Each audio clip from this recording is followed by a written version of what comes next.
Hello viewers, যারা class 9-এ পড়ছো তাদের ইংলিশের লেসন 9 অর্থাৎ দ্য নর্থ শিপ থেকে 1 দেখো কি রয়েছে, tick the correct answer from the given alternatives.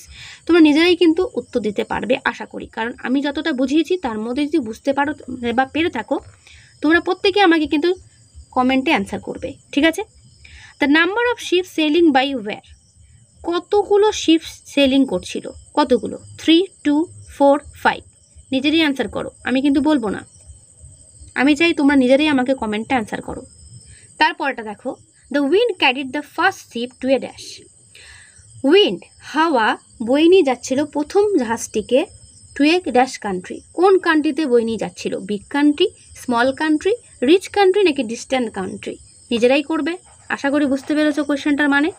The second ship turn toward the dash, second শিপটা কোন দিকে গেছিল? এটাও ইম্পর্টেন্ট প্রশ্ন, তোমরাই বলবে।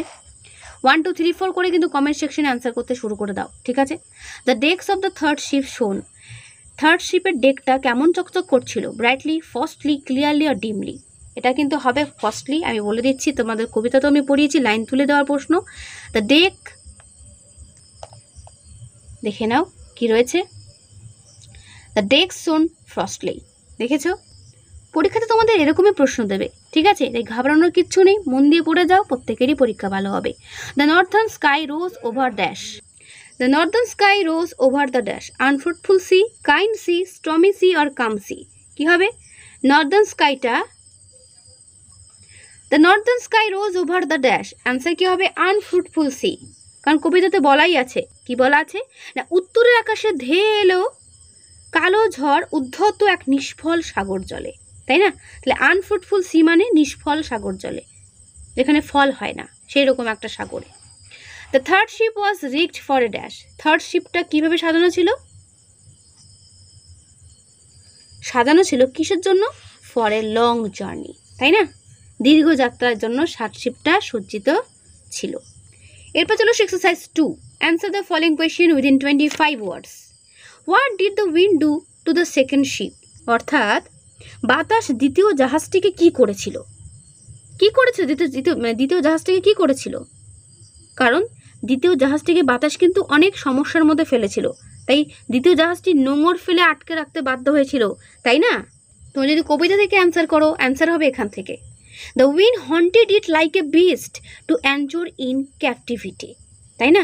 বাতাস ওকে পশুর মতো করে হন্টেড করছিল, শিকার করার জন্য ওরা কি করেছে? নোঙর ফেলতে বাধ্য হয়েছে, জাহাজটা নোঙর ফেলতে বাধ্য হয়েছে, এমনভাবে বাতাসটা ওদেরকে বাধা সৃষ্টি করছিল, তাই না? তোমাদের কিন্তু একটা কথা বলি, পরীক্ষায় তোমরা জানো প্যাসেজ তুলে ধরে, তাই চেষ্টা করবে প্যাসেজ থেকেই বা পরীক্ষার এই যে কবিতার লাইনগুলো সেখান থেকে অ্যান্সার লেখার। যদি অন্য কেউ মনে করো বা অন্য কোনো স্টুডেন্ট মনে করো না আমরা আরও গুছিয়ে লিখবো, সেক্ষেত্রে অ্যান্সারটা দাঁড়াবে, সেক্ষেত্রে গুছিয়ে লিখলে অ্যান্সারটা দাঁড়াবে when the second ship started its journey. Second শিপটা যখন তার জার্নি শুরু করেছিল, the wind haunted it like a beast. বোঝা গেল? উইন্ড ওকে পশুর মতো হন্টেড করতে, শিকার করছিল। It kept the ship in captivity, সে কি করেছিল? দাঁড়িয়ে পড়েছিল, ঠিক আছে? So it could not sail further, সে আর সেল করতে পারেনি সেই কারণে। বোঝা গেল? নোঙর ফেলে যেহেতু আটকে রেখেছিল তার জন্য সে কিন্তু আর সেল করতে পারেনি। বোঝা গেল? গুছিয়ে লিখলে ঠিক এইভাবে হবে, ওকে? আর যারা ইংলিশে ভয় পাও তারা শুধুমাত্র কবিতা দেখে ওই 2 লাইন লিখে দিলেই হবে। বোঝা গেল? আমি কিন্তু 2 রকমভাবে বলে দিচ্ছি যাতে তোমাদের সুবিধা হয়। এরপরে প্রশ্ন দেখো, দ্বিতীয়টা, give any 2 points of difference between the journey of the third ship and the other 2 ships, অর্থাৎ তৃতীয় জাহাজ এবং অন্য 2 জাহাজের যাত্রার মধ্যে যে কোনো 2 পার্থক্য উল্লেখ করো, অর্থাৎ পার্থক্য লিখতে বলেছে, ঠিক আছে? তো দেখে নাও অ্যান্সারটা কী হবে, গুছিয়ে লেখা যায়, আমি লিখে দিয়েছি, সেটা দেখে নাও। দেখো, unlike the other 2 ships the third one did not get a breath of wind. বলছে অন্য 2 শিপদের মতো তৃতীয় শিপটা কিন্তু পায়নি, কীরকম? কি পায়নি? ওই অনুকূল বা প্রতিকূল কোনো বাতাসে সে কিন্তু পায়নি। Favourable of unfavourable, favourable or, এটা অর হবে, ঠিক আছে? ফেভারেবল অর আনফেভারেবল, অর্থাৎ অনুকূল বা প্রতিকূল কোনো বাতাসই কিন্তু থার্ড শিপ পায়নি।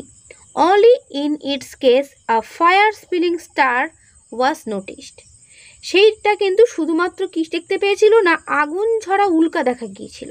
কার ক্ষেত্রে না, থার্ড শিপের ক্ষেত্রে। ঠিক আছে, থার্ড শিপে কিন্তু কোনো উইন্ডের ব্যাপারটা নেই, সেখানে কিন্তু আকাশটা ডার্কেনিং ছিল, তাই না, সেটাও বলতে পারো। এরপর চলো এক্সারসাইজ 3, দারুণ একটা জিনিস রয়েছে এখানে। Replace the underline words with suitable phrasal verb given in the list below. এই যে লিস্টে যে সমস্ত ফ্রেজাল ভার্বগুলো রয়েছে, তোমাকে কি করতে হবে, আন্ডারলাইন ওয়ার্ডগুলোকে তুলে সেখানেই ফ্রেজাল ভার্বগুলো বসাতে হবে। তাহলে বুঝতেই পারছো তোমাদের থার্ড ইউনিট টেস্টে কিন্তু ফ্রেজাল ভার্ব রয়েছে। তাই প্রত্যেকে ফ্রেজাল ভার্ব মুখস্থ করতে শুরু করে দাও। আশা করি প্রত্যেকের কাছে একটা করে গ্রামার বই আছে, সেই গ্রামার বইতে দেখবে ফ্রেজাল ভার্ব আছে, এ দিয়ে, বি দিয়ে, সি দিয়ে, ডি দিয়ে, যত পারবে মুখস্থ করতে শুরু করে দাও। ঠিক আছে, কারণ তোমাদের থার্ড ইউনিট টেস্টে কিন্তু ফ্রেজাল ভার্ব আসবেই আসবে। ঠিক আছে, এখানে কয়েকটা মাত্র দেওয়া রয়েছে, চেষ্টা করবে বাড়িতে সেখান থেকে ফুল করে নেওয়ার, প্রত্যেকেই বলছি। কারণ তোমাদের ফ্রেজাল ভার্ব কিন্তু থাকছে, মাধ্যমিকও থাকবে, 11ও থাকবে, 12ও থাকবে। তাই তোমাদের বারবার করে বলছি, এখন থেকেই পড়তে শুরু করে দাও, অল্প অল্প করে মুখস্থ করো, দেখবে একটা টাইমে সবকটা ফ্রেজাল ভার্বই তোমাদের রপ্ত হয়ে যাবে। তো দেখো ফার্স্টে কি আছে, the child resemble his grandfather. এর মানে কি, শিশুটি দেখতে তার দাদুর মতো। তো রিজেম্বলের এখানে কোনটা ফ্রেজাল ভার্ব বসবে লিখে নাও তোমরা খাতায় প্রত্যেকে, টেক আফটার। ঠিক আছে, টেক আফটার যা মিনিং, রিজেম্বলেরও তাই মিনিং, বোঝা গেল। Next, they published a magazine recently, মানে তারা সম্প্রতি একটা পত্রিকা প্রকাশ করেছে। তাহলে এখানে পাবলিশড মানে কি, প্রকাশ করা। তাহলে এখানে ফ্রেজাল ভার্ব কোনটা বসবে, এখানে অ্যান্সার হবে ফ্রেজাল ভার্বের ক্ষেত্রে ব্রিং আউট। কিন্তু এখানে ব্রিং আউটটা হবে না, কেন হবে না, পাবলিশডের শেষে দেখো ইডি আছে, তোমরা হয়তো জানো ভার্বের শেষে ইডি থাকলে সেটা পাস্ট টেন্স বোঝায়। তাহলে ব্রিং আউটটা তো প্রেজেন্টে আছে, তাহলে ব্রিং এর পাস্ট কি, ব্রট, তাহলে লিখবে ব্রট আউট। ঠিক আছে, যারা গ্রামারে ভালো দক্ষতা আছে বা জানো তারা কিন্তু এটা বুঝতে পারছো আশা করি। যারা জানো না তাদের ঘাবড়ানোর কিচ্ছু নেই, তারা শুধু এটুকু মনে রাখো, যেহেতু এখানে পাবলিশড আছে, ইডি আছে, তাই ব্রিংয়ের জায়গায় আমাদের ব্রট আউট করতে হলো। ঠিক আছে, next, my mother taught me not to disrespect anyone, মানে আমার মা আমাকে শিখিয়েছিলেন কাউকে অশ্রদ্ধা না করতে। তাহলে ডিসরেসপেক্ট মানে হচ্ছে অশ্রদ্ধা, লিখে নাও, যদি কোনো মনে হয় বেঙ্গলি মিনিংটা খাতায় লিখে রাখার দরকার আছে, তোমরা কিন্তু পেন্সিল দিয়ে ছোট্ট ছোট করে লিখে রাখতে পারো বইয়ের একটা কোনায়। ঠিক আছে, এগুলো জানা থাকা ভালো। ওকে, তো ডিসরেসপেক্টের ফ্রেজাল ভার্ব কোনটা বসবে, এখানে বসবে look down upon. Look down upon হচ্ছে ডিসরেসপেক্টের জায়গায় বসবে। ঠিক আছে, তারপর we should abolish bad habit, মানে কি, আমাদের খারাপ স্বভাব ত্যাগ করা উচিত। তাহলে অ্যাবলিশ কথার মানে হচ্ছে ত্যাগ করা। তাহলে এখানে কোন ফ্রেজাল ভার্বটা বসলে যেখানে মিনিং সেম দাঁড়াবে, অ্যান্সার হবে গিভ আপ। গিভ আপ কথার মানে হচ্ছে অ্যাবলিশ, ত্যাগ করা। ঠিক আছে, নেক্সট, আর new university was built at Coochbehar. কোচবিহারে একটা নতুন বিশ্ববিদ্যালয় স্থাপন করা হয়েছিল। তাহলে এখানে বিল্ড কথার মানে হচ্ছে নির্মাণ করা বা স্থাপন করা। তো এখানে নির্মাণ বা স্থাপন কোন ফ্রেজাল ভার্ব বসবে, অ্যান্সার সেট আপ। বোঝা গেল, ফ্রেজাল ভার্ব হচ্ছে সেই ভার্ব যেগুলো মেন ভার্বের উপরে বসানো হয়, দেখতেও সুন্দর লাগে, স্মার্ট লাগে এবং মিনিংটা কিন্তু সেম থাকে। ঠিক আছে, তো এটা কিন্তু করবে প্রত্যেকেই, পরীক্ষার জন্য কিন্তু ইম্পর্টেন্ট রয়েছে। এরপর চলে আসো exercise 4, do as directed. Triple star দিয়ে রাখো এটাতেও, পরীক্ষায় কিন্তু এর মধ্যে কমন পাবে। ডু অ্যাজ ডিরেক্টেড তোমাদের থার্ড ইউনিট টেস্টে কিন্তু থাকবেই, যেরকম সেকেন্ড ইউনিট টেস্টে ছিল থার্ড ইউনিট টেস্টেও থাকবে। প্রথমটা কি আছে, the man was so weak that he could not walk. এই সো দ্যাটটাকে মার্ক করে রাখো। দেখো ব্র্যাকেটে কি করতে দিয়েছে, টি ডবল ও। এই টি ডবল ও যদি করতে বলা হয়ে থাকে, সোয়ের জায়গায় এবং দ্যাটের জায়গায় বসালেই আমার অ্যান্সার হয়ে যাবে। দেখো এটার মানে হচ্ছে the man was so weak that he could not walk, অর্থাৎ মানুষটি এতটাই দুর্বল ছিল যে সে হাঁটতে পারছিল না। তাহলে আমি কি বলতে পারি, মানুষটির পক্ষে হাঁটাটা বড়ই দুর্বল ছিল, বা মানুষটি হাঁটার পক্ষে বড়ই দুর্বল ছিল।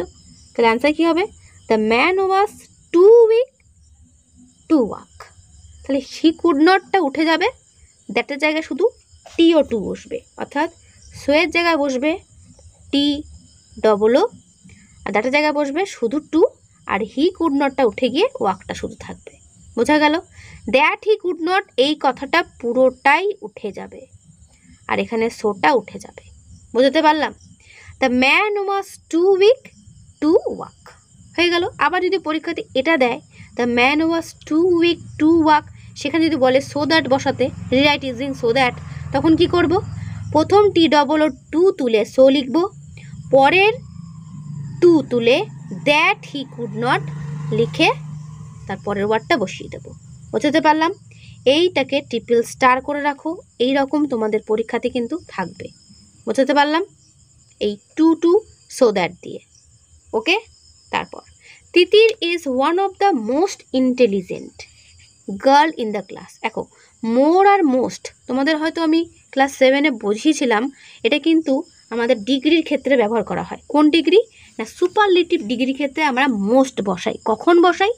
যখন সেই ডিগ্রির উচ্চারণটা করতে আমাদের সিলেবেল লাগে, অর্থাৎ সিলেবেলটা একের অধিক হয়ে যায়। যেমন আমরা পড়েছিলাম টল, টলার, টলেস্ট। টলটা তো একটা সিলেবেল, কিন্তু যখন সেটা বিউটিফুল হয়ে যেত, বিউটিফুল অনেকগুলো সিলেবেল হয়ে যাচ্ছে, সেক্ষেত্রে কম্পারেটিভের ক্ষেত্রে হতো মোর বিউটিফুল, সুপারলেটিভের ক্ষেত্রে হতো মোস্ট বিউটিফুল, তাই না? সেই রকম। তো এখানে কি বলেছে, কোয়েশ্চেনটা কি বলেছে, তাহলে বুঝতেই পারছো এটা কিসে দেওয়া রয়েছে। মোস্ট মানে হচ্ছে সুপারলেটিভে দেওয়া রয়েছে, অর্থাৎ তিতির হলো ক্লাসের সবচেয়ে বুদ্ধিমতী মেয়েদের মধ্যে একজন।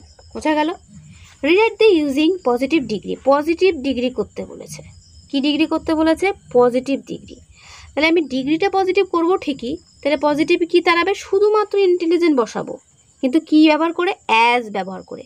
অ্যাজ থাকলে সেটা পজিটিভ ডিগ্রি হয়, কিন্তু আমাকে মিনিংটা সেম রাখতে হবে। তিতির কিন্তু ক্লাসে সবচেয়ে বুদ্ধিমতী মেয়েদের মধ্যে কিন্তু একজন, এই কথাটা আমাকে সেম রাখতে হবে, এটা গণ্ডগোল করলে যাবে না। ঠিক আছে? তো কি হবে অ্যান্সারটা? এটা বলতে পারি না যে ক্লাসে তিতিরের মতো এত বুদ্ধিমতী মেয়ে খুব কমই আছে, বলতে পারি কি না? সেখানে কি দাঁড়াবে অ্যান্সারটা? Very few girls in the class are as intelligent as Titir. বুঝতে পারলাম? দেখো, সেই মিনিংটা কিন্তু একই দাঁড়ালো, যে খুব কম মেয়েই আছে যারা কিনা তিতিরের মতো বুদ্ধিমতী, তার মানে তিতির একমাত্রই বুদ্ধিমতী। বুঝতে পারলাম? তাহলে অ্যান্সারটা দাঁড়াবে ভেরি ফিউ, লিখে নাও তুমি যদি পারো খাতায়, very few girls in the class are as intelligent as Titir. প্রত্যেকে খাতা খুলে অ্যান্সারটা লিখে নাও। তারপরটা সিয়েরটা, as soon as he reached home it started raining heavily, অর্থাৎ যেই মাত্র সে বাড়ি পৌঁছালো জোরে বৃষ্টি শুরু হলো। কি করতে বলেছে? Change into a negative sentence, নাবাচক সেন্টেন্সে রূপান্তর করো, অর্থাৎ সেন্টেন্সের মিনিংটা সেম থাকবে, কিন্তু লিখতে হবে নাবাচকভাবে। কীরকম? না, বলেছে সে বাড়ি মানে যে সেইমাত্র বা যেই মাত্র সে বাড়ি পৌঁছালো জোরে বৃষ্টি শুরু হলো। তো এটাকে নাবাচক করতে গেলে আমি বলতেই পারি সে বাড়ি পৌঁছেছে কি পৌঁছায়নি, জোরে বৃষ্টি শুরু হলো। হ্যাঁ কি না? তাহলে no sooner had he reached home than it started raining heavily. এটা একটা রুলস আছে, যেরকম সো দ্যাট টু সেরকম অ্যাজ সুন অ্যাজ দিয়েও একটা রুলস আছে। তাহলে অ্যাজ সুন অ্যাজ থাকলে সেটাকে আমি নেগেটিভ করব কি দিয়ে? নো সুনার বসিয়ে। ঠিক আছে? নো সুনার হ্যাড বসিয়ে, নো সুনার হ্যাড দিয়ে একটা দেন বসবে। কি বসবে? দেন। কোথায়? কমার জায়গায়। তাহলে লিখতে পারি no sooner had he reached home than it started raining heavily. বোঝা গেল? তাহলে কি করব? অ্যাজ সুন অ্যাজ তুলে আমি নো সুনার হ্যাড বসাবো, আর কমার জায়গায় একটা দেন বসাবো। বোঝা গেল?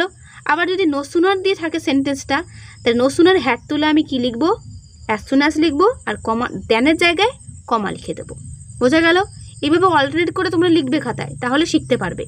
লিখে দিয়েছি দেখো, no sooner had as soon as পরিবর্তে, আর কমার পরিবর্তে বসবে দেন, দিয়ে বাকি যেটা আছে পুরোটাই বসিয়ে দেবে। বোঝা গেল? নেগেটিভ সেন্টেন্স করতে দিলে।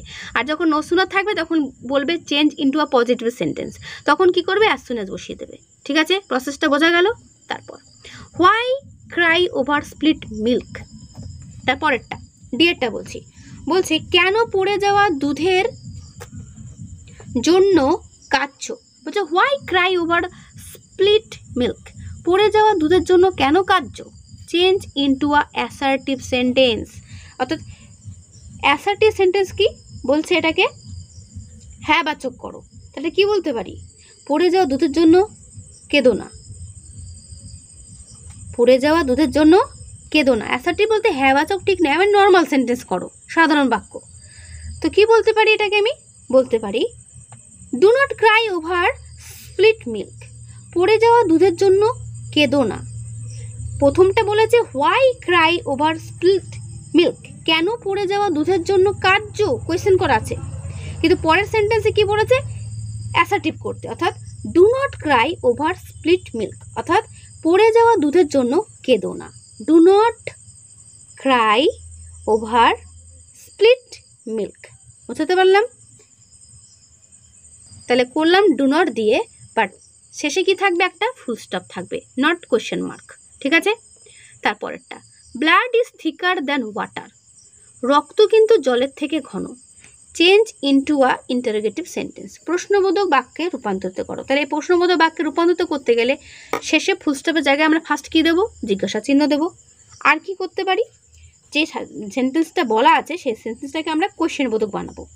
তার মানে কি, রক্ত কি জলের মতো অধিকতর ঘন নয়, তাই এটা একটা প্রশ্ন করছি। তাহলে প্রশ্ন করতে গেলে কি করব, ইজটাকে আগে নেব, ইজ নট ব্লাড, একটা নট আনতে হবে, তবেই তো অ্যান্সারটা আসবে। অর্থাৎ যে সেন্টেন্সে আমাকে ট্রান্সফার করতে বলুক না কেন, তোমায় কিন্তু মাথায় রাখতে হবে মিনিংটা আমার সেম থাকবে। অর্থাৎ যে সেন্টেন্স যেটা বলা আছে সেটা আমাকে যেন ঠিকঠাক রাখতে হয়। তো এখানে বলা আছে রক্ত হচ্ছে জলের থেকে ঘন, তাহলে আমি কোশ্চেনটা এরকম করেই বলবো যাতে সেটাই উত্তর হয়, রক্তটা ঘনই উত্তর হয়। সে কি বলতে পারি, রক্ত কি জলের মতো ঘন নয়, তার মানে কি রক্ত জলের মতো ঘন, মানে জলের থেকে ঘন নয়, তার মানে রক্ত ঘন।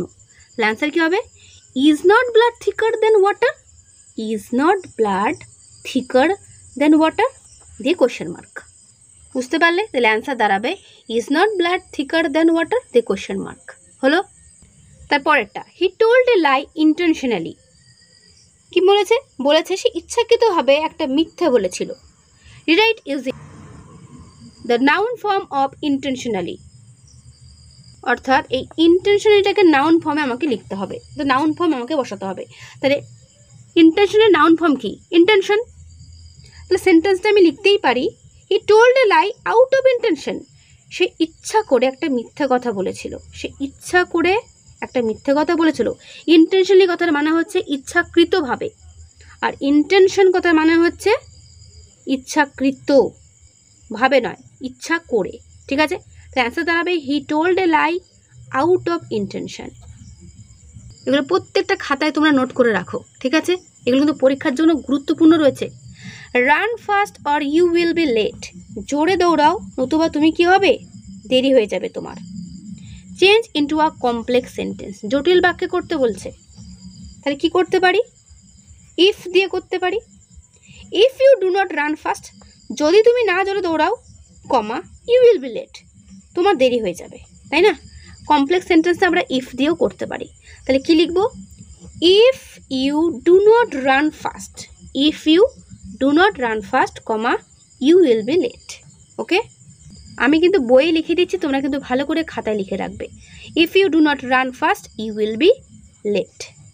ঠিক আছে, তারপর the reporter made the news public, কি বলছে, সাংবাদিক খবরটিকে প্রকাশ্যে এনেছিল।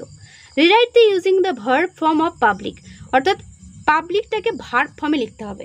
কি করব, the reporter publicized the news, সাংবাদিক খবরটি প্রকাশ করেছিল।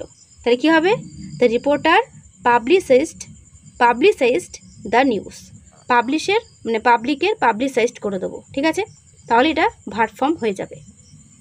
তাহলে কি দাঁড়াবে, the reporter publicized the news, the reporter publicized the news. আমি বই লিখে দিলাম। ঠিক আছে, তোমরা কিন্তু খাতায় লিখে রাখবে। তারপর এক্সারসাইজ 5টা দেখো কি রয়েছে, write a news paper report within 100 words on the effect of a devastating flood in your district based on the following hints। বলছে জেলায় এক বিধ্বংসকারী বন্যার প্রভাব সম্পর্কে নিচের যে সংকেতগুলো দেওয়া রয়েছে সেগুলো ব্যবহার করে 100টা শব্দের মধ্যে একটা লিখতে হবে, রিপোর্ট লিখতে হবে। ঠিক আছে, তোমরা কিন্তু খাতা খুলে এটা একটা বই থেকে তোমাদের দেখিয়ে দিচ্ছি, সুন্দর করে দেওয়া রয়েছে রিপোর্টটা। যেরকমটা দেওয়া রয়েছে সেরকম করে লেখার চেষ্টা করবে, এটা খাতায় ভালো করে লিখে নেবে, ঠিক আছে। ডিভাস্টেটিং ফ্লাড ইন মিদনাপুর, এখানে মিদনাপুরের ডিভাস্টেটিং ফ্লাড দেওয়া রয়েছে, তোমরা মিদনাপুরের জায়গায় অন্যান্য যে কোনো স্টেটের নাম লিখতে পারো, স্টেটের নয় আর কি, ডিস্ট্রিক্টের নাম, জেলার নাম, ঠিক আছে। যে কোনো জেলার নাম লিখে তোমরা কিন্তু এটা করতে পারো, লেখার প্যাটার্নটা সেমই হবে, একবার দেখে নাও, ঠিক আছে। তারপরটা রয়েছে একটা ডায়লগ, এক্সারসাইজ 6টা এখন করার দরকার নেই, এক্সারসাইজ 5 পর্যন্তই করো, ঠিক আছে। তো এই হলো তোমাদের দ্য নর্থ শিফট থেকে পড়া প্লাস তার অল অ্যাক্টিভিটি, ওকে। তো কেমন লাগলো অবশ্যই আমি কমেন্টে জানিও, ভালো লাগলে লাইক করো, বন্ধুদের কাছে অবশ্যই শেয়ার করে দিও, সেটা কিন্তু ভুলো না। তো আজকে এখানেই দেখা হবে নেক্সট ভিডিওতে, ভালো থেকো সবাই।